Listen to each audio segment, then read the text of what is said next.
Hey loves, I want to come today and make a video about one of the things that I teach in my work and one of the things that I walk through with my clients as they learn and as they discover it within themselves. And this is that grief is an essential practice for relationship, for a conflict-free relationship. Having a clear and clean relationship with grief, a relationship where you're willing to grieve and where you understand where the only option is to grieve. So this is it's something that I learned through tragedy. I lost both my parents before now. I lost my dad when I was only 5 years old. And then I lost my mom when I was 23. And both of those were completely unexpected events. So when my dad died when I was 5 years old, that really shaped how I thought about relationships, how I thought about life, how I thought about death. And so I was constantly trying to figure out what would make this okay? What would make this better? Always wishing that he would come back, all these things that a little kiddo does, obviously. But what I discovered through that process of hoping and wishing things could be different that just couldn't, is that there are certain things in life that the only thing for them is to grieve. The only thing you can do is grieve. You can only feel that it wasn't there. And so this applies if you lose a parent, there's nothing that can make it okay. Literally nothing makes it okay. It's going to be sad. It's going to be horrific. It's going to be tragic for your whole life. It's going to be there with you.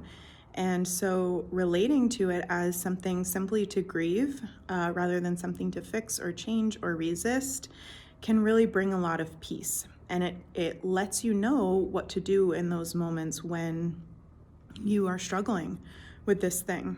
So I also love this resource. There's this book called The Wild Eagle of Sorrow by Francis Weller.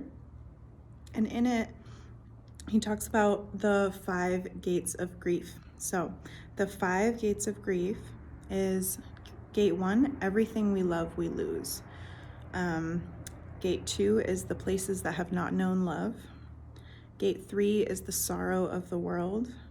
Gate 4 is what we expected but did not receive. And gate 5 is ancestral grief. And I love these gates of grief because they are portals into grief, but they are also situations where the only option is grief. There is no retribution, there is no reparation, there is no making it okay. There is only the practice and the willingness to grieve and the fact of your grief being there.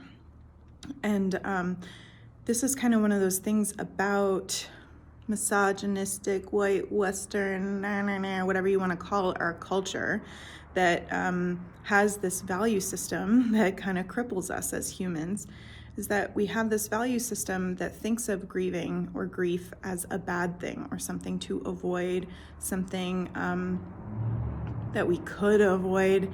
So this relationship that we have with grief is a function of our culture. It does not actually have to be the relationship that we have with grief. So often I tell people my story of losing my parents and they're like, oh, I'm so sorry for you. Oh God, that's so terrible, right? And they go on, and then I'm in the position to comfort them. Because in fact, I am comfortable with grieving. I am comfortable with grief, and I am so grateful that the deaths of my parents gave me this comfort and this agility in grieving. So there are certain things that you can only grieve. There are certain things that will never be better. They can never be better.